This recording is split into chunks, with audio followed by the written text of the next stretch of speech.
একটি মারাত্মক শক্তিশালী হাদিস সম্পর্কে আপনাদেরকে জানাবো। আসুন হাদিস সম্পর্কটি জেনে নিই।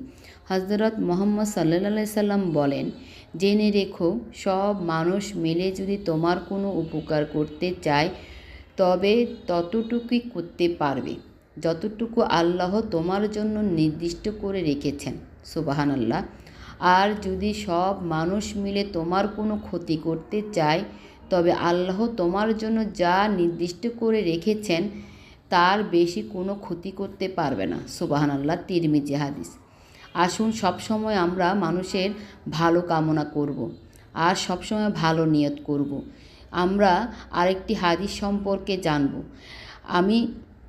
আমি যদি কোনো ভালো নিয়ত করি বা ভালো কাজ করার জন্য আশা পোষণ করি, আল্লাহ তাআলা ততক্ষণ পর্যন্ত সওয়াব লিখতে থাকবেন যতক্ষণ পর্যন্ত সেই কাজটি সম্পূর্ণ না হবে।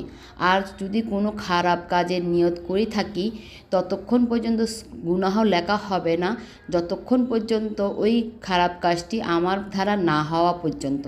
আসুন সবসময় ভালো কাজ করার চেষ্টা করব।